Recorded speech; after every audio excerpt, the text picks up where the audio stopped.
Hello guys, the scholars academy पे आपका स्वागत है। हम यूजीसी नेट के जो पहला पेपर है उसके बारे में पढ़ रहे थे और हमने यूनिट फर्स्ट के बारे में पढ़ा था, टीचिंग एप्टीट्यूड। तो टीचिंग एप्टीट्यूड की ये तीसरी क्लास है आपकी, ठीक है। तो आज हम इसमें पढ़ेंगे कि मेथड्स ऑफ टीचिंग, शिक्षण की विधियाँ क्या क्या होती हैं। पहली तो है ये टीचर सेंटर्ड, दूसरी लर्नर सेंटर्ड और तीसरी मिक्स्ड ग्रुप। तो जो टीचर सेंटर्ड है वो उसको हिंदी में शिक्षक केंद्रित कहते हैं। तो इसमें आते हैं लेक्चर्स, डिमॉन्स्ट्रेशन और पैसिव लर्नर, यानी कि ये टीचर पे डिपेंड करता है कि वो कैसा पढ़ा रहा है, कैसा नहीं पढ़ा रहा है। और इसमें जो लर्नर होता है वो एक्टिवली पार्टिसिपेट नहीं करता है, बल्कि वो सुनता और समझता है खाली। लर्नर सेंटर्ड में क्या होता है, इसमें आती है ह्यूरिस्टिक मेथड, प्रोजेक्ट मेथड और एक्टिव लर्निंग। ये होती है शिक्षार्थी केंद्रित। इसमें क्या होता है कि जो टीचर का रोल होता है वो बहुत ना के बराबर होता है, जबकि स्टूडेंट जो होता है वो एक्टिवली इसमें पार्टिसिपेट करता है, ठीक है। इसके अलावा आती है मिक्स्ड ग्रुप, जिसमें डिस्कशन, ब्रेनस्टॉर्मिंग और इंटरेक्शंस आते हैं। इसमें हम क्या कहते हैं कि इसमें स्टूडेंट प्लस टीचर दोनों होते हैं, ठीक है। आपस में डिबेट, डिस्कशन वो भी कर सकते हैं, प्लस स्टूडेंट ये भी दोनों होते हैं, ठीक है। ये दो तरीके का होता है। इसमें भी आप डिस्कशन कर सकते हैं, ब्रेनस्टॉर्मिंग कर सकते हैं, या आप आपस में एक दूसरे से इंटरेक्शन कर सकते हैं। इसे क्या कहते हैं, मिक्स्ड ग्रुप टीचिंग कहते हैं। आगे बढ़ते हैं तो हम देखते हैं टीचर सेंटर्ड मेथड्स, ठीक है। टीचर सेंटर्ड मेथड की बात करें तो इसमें पहला आता है जो है वो लेक्चर मेथड है, ठीक है। और दूसरा क्या है, डिमॉन्स्ट्रेशन मेथड, जिसे हम प्रदर्शन विधि कहते हैं। तो लेक्चर मेथड की बात करें तो ये पूछा जाता है कि जो लेक्चर मेथड है वो टीचर सेंटर्ड है या स्टूडेंट। तो इसमें क्या होता है कि ये मोस्ट ट्रेडिशनल होता है, इकोनॉमिक होता है और फास्ट होता है। और एक तरीके से इसमें वन वे कम्युनिकेशन होती है, जैसे कि इसको हम कह सकते हैं कि ये ऑटोक्रेटिक होता है। इसमें स्टूडेंट बहुत ज़्यादा एक्टिवली पार्टिसिपेट नहीं करता है, बल्कि वो सुनता और समझता है, ठीक है। बाकी ये टीचर पर डिपेंड करता है। ऐसे ही जो डिमॉन्स्ट्रेशन मेथड है, प्रदर्शन विधि, इसमें भी जो स्टूडेंट है वो सुनता, समझता और देखता है, लेकिन एक्टिवली पार्टिसिपेट नहीं करता है। जैसे इसको कहते हैं शोइंग प्लस टेलिंग अप्रोच। इसमें क्या होता है कि अगर कोई चीज़ होती है तो टीचर वो करके दिखाता है कि ये कैसे है, कैसे हो रही है। इसे हम कहते हैं डिमॉन्स्ट्रेट करके दिखाना। तो अगर कोई चीज़ किसी बच्चे को या किसी लर्नर को डिमॉन्स्ट्रेट करके बताई जाती है कि ये ऐसे होता है या ऐसे बनता है, तो उसे ज़्यादा समझ में आता है, ठीक है। इसमें visual and highly concrete for science skills होती है। शिक्षक प्रयोग करके दिखाता है, ये व्याख्यान से बेहतर है क्योंकि इसमें दृश्य शामिल होता है, ओके। अब आगे बढ़ते हैं तो लर्नर सेंटर्ड मेथड्स की बात करते हैं। लर्नर सेंटर्ड मेथड्स में ह्यूरिस्टिक मेथड और प्रोजेक्ट मेथड ये आता है, जिसमें से ह्यूरिस्टिक मेथड बहुत इंपॉर्टेंट है। ये पूछा जाता है कि ह्यूरिस्टिक मेथड क्या है, वो लर्नर सेंटर्ड है, ठीक है। ये याद कर लेंगे। और इसमें एक वर्ड आता है लर्निंग बाई डूइंग।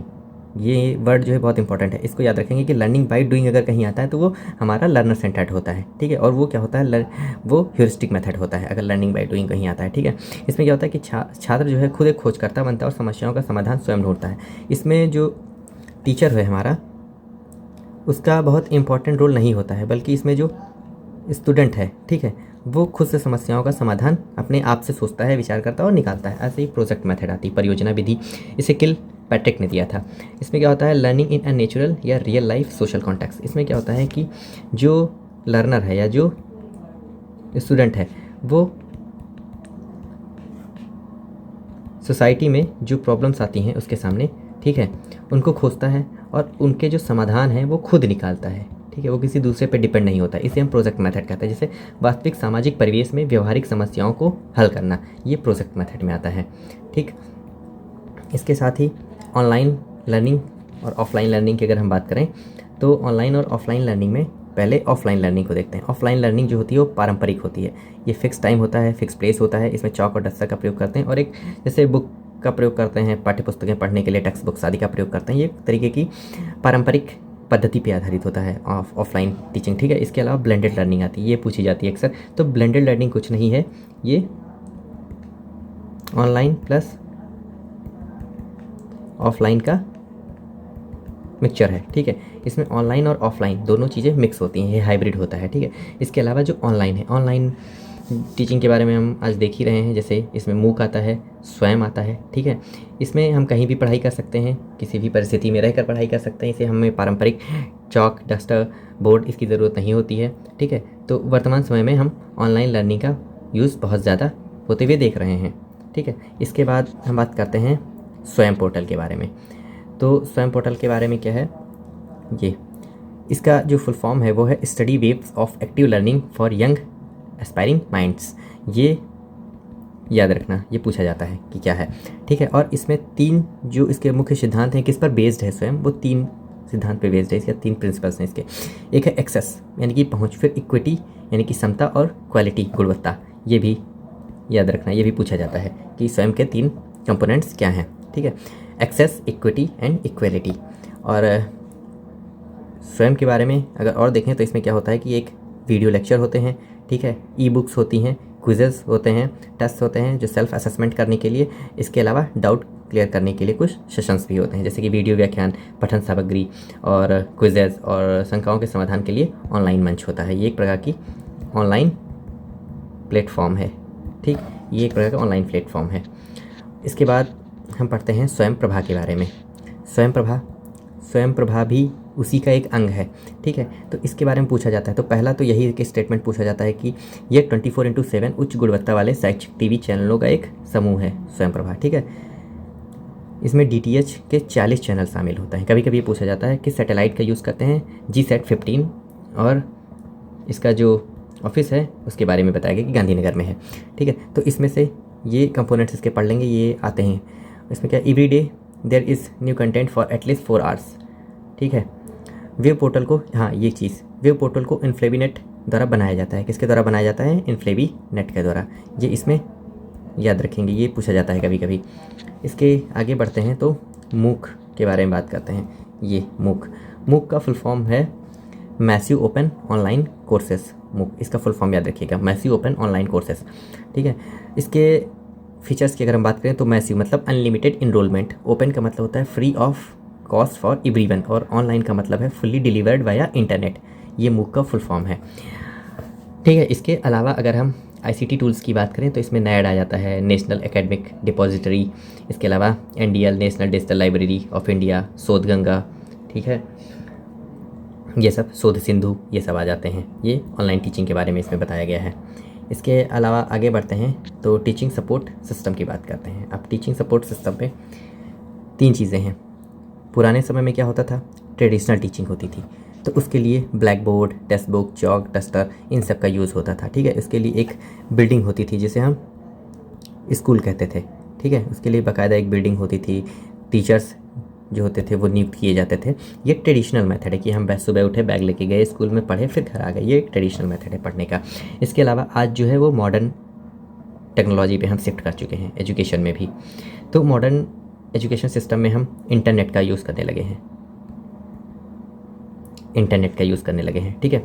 इसमें projects, PPT slides, power point presentation, इन सब का यूज़ होने लगा है, ठीक है। तो हम किताबों से, जो हमारी टेक्स्ट बुक्स होती थी, चॉक होती थी, डस्टर होती थी, उन सब से हटकर हम आज इस टेक्नोलॉजी पे शिफ्ट कर चुके हैं।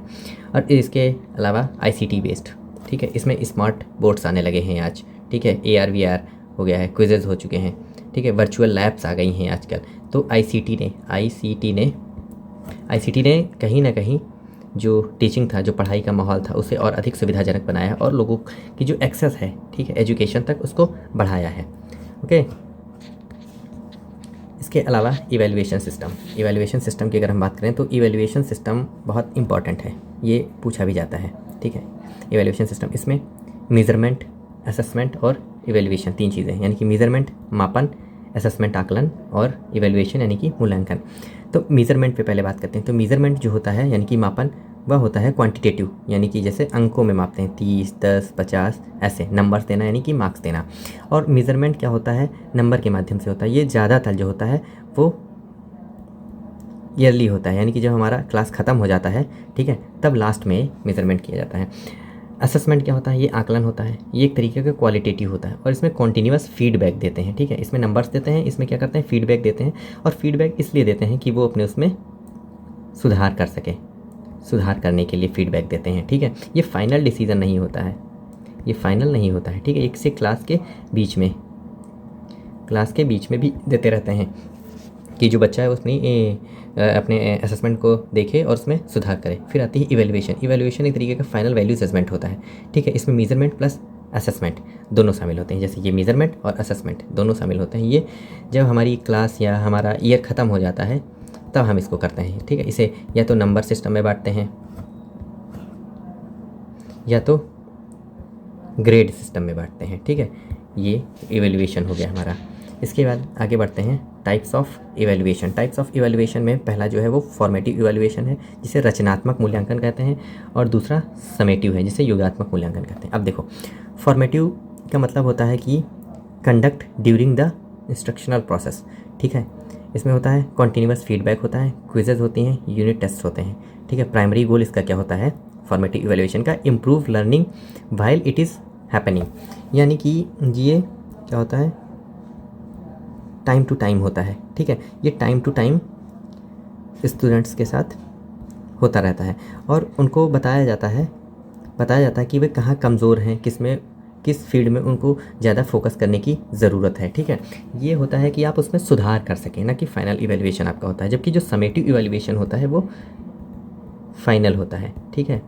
ये एक फाइनल इवैल्यूएशन होता है जैसे conducted at the end of the term या कोर्स, ठीक है। फाइनल ग्रेड्स, ठीक है, term and exams, board exams. Primary goal क्या होता है सर्टिफाई और ग्रेड द स्टूडेंट, इसका जो मेन एम होता है वो स्टूडेंट्स को ग्रेड देना होता है, ठीक है, या परसेंटेज देना होता है फाइनल, ठीक है। ये पाठ्यक्रम की समाप्ति पर किया जाता है। इसका उद्देश्य जो होता है सुधार करना नहीं होता है, बल्कि आपने जो किया है पूरे साल एक सब्जेक्ट में या एक कोर्स में पर्टिकुलर, उसमें आपकी कितनी ग्रेड है, कितना परसेंटेज है, उसके बारे में बताता है। जबकि सुधार करने के लिए होता है जो फॉर्मेटिव इवैल्यूएशन होता है वो होता है, ठीक। अब आगे बढ़ते हैं टाइप्स ऑफ इवैल्यूएशन में। दूसरी चीज़ आती है नॉर्म रेफरेंस्ड, ठीक है, और फिर क्राइटेरिया रेफरेंस्ड, मानदंड रेफरेंस, ठीक है। तो नॉर्म रेफरेंस की अगर हम बात करें तो इसमें क्या होता है compare a students performance with other student.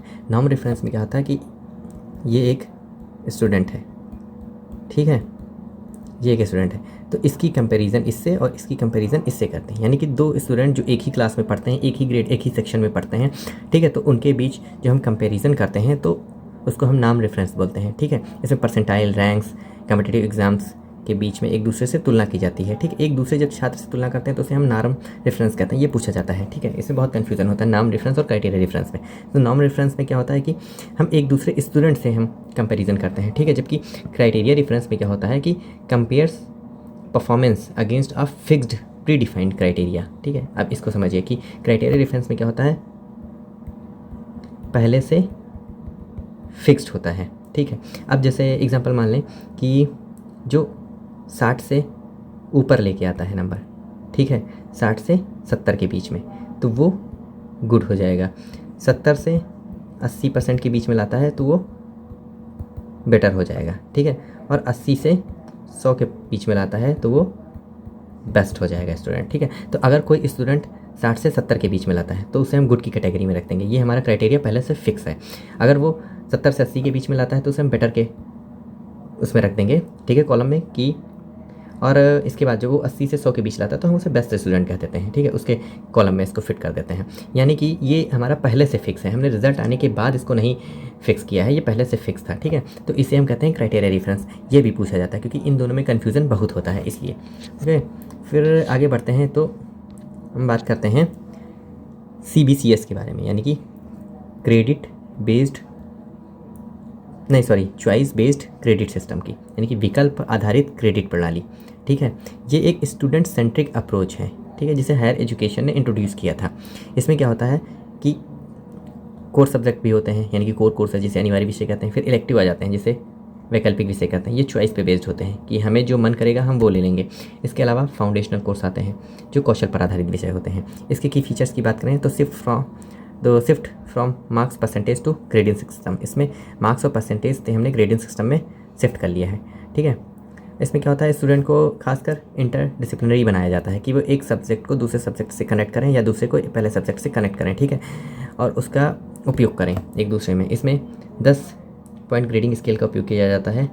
इसमें छात्रों को अपनी पसंद के अनुसार अन्य विभागों के विषय चुनने की आज़ादी दी जाती है, ठीक है। तो इसका आप फुल फॉर्म याद कर सकते हैं और ये देख सकते हैं कि इसमें क्या होता है, ग्रेडिंग सिस्टम इसमें पर बेस्ड होता है, ओके। अब आगे देखते हैं कंप्यूटर बेस्ड टेस्टिंग, ओके। तो कंप्यूटर आधारित परीक्षा यानी कि CBT जिसको बोलते हैं, तो इसके बेनिफिट्स क्या होते हैं ये बहुत इंपॉर्टेंट नहीं पर पढ़ लीजिए। बेनिफिट्स हैं हाई ऑब्जेक्टिविटी होती है, ठीक है, मिनिमल ह्यूमन एरर होती है, इंस्टेंट रिजल्ट होता है, कॉम्प्लिकेशंस एंड डेटा सिक्योरिटी रहती है, ठीक है, फ्लेक्सिबल शेड्यूलिंग होता है, ठीक, ये आप पढ़ सकते हैं। पूर्ण निष्पक्षता, मानवीय पक्षपात की कोई संभावना नहीं होती, तुरंत परिणाम होता है। और इनोवेशंस इन इवैल्यूएशंस क्या होता है, डायग्नोस्टिक इवैल्यूएशन होता है, ठीक है। और CCE continuous and comprehensive evaluation होता है। और इसे ही CCE को शैक्षणिक और गैर शैक्षणिक दोनों पहलुओं की जांच कर जाती है। अब देखो डायग्नोस्टिक की अगर हम बात करें, डायग्नोस्टिक, तो डायग्नोस्टिक का मतलब होता है कि हम डायग्नोस करते हैं, ठीक है। अगर कोई बच्चा आया तो उसे क्लास सेकंड में एडमिशन लेना था, ठीक है। तो अब एडमिशन के पहले हमने उसका टेस्ट लिया, ठीक है। उसका टेस्ट लिया, उसको पूरी तरह से डायग्नोस किया कि वो क्लास सेकंड में एडमिशन लेने लायक है या नहीं है, ठीक है। तो इस इवैल्यूएशन को बोलते हैं diagnostic evaluation to find learning gaps, यानी कि लर्निंग गैप्स उसके बीच में क्या है, कि या वो सेकंड में आ सकता है या भी उसे फर्स्ट में ही पढ़ना चाहिए। इसके लिए डायग्नोस्टिक इवैल्यूएशन होती है। इसके अलावा दूसरी जो है continuous and comprehensive evaluation. Continuous comprehensive evaluation का मतलब होता है कि ये धीरे धीरे, ठीक है, कॉन्टीन्यूअस होती है, ठीक। और एक इसमें सिर्फ एक पहलू पे ध्यान नहीं जाता है, इसमें 1 2 3 4 जितने भी पहलू होते हैं उनकी समग्र रूप से उस पर फोकस किया जाता है और उनकी जांच की जाती है और स्टूडेंट को बताया जाता है, ठीक है। ठीक है, ठीक है। आज जो हमारी टीचिंग एप्टीट्यूड की क्लास थी वो ख़त्म हो रही है, ठीक है। इसके आगे हम रिसर्च एप्टीट्यूड की क्लास के बारे में सोचेंगे और उसको अभी लेके आएंगे इसके बाद। Thank you.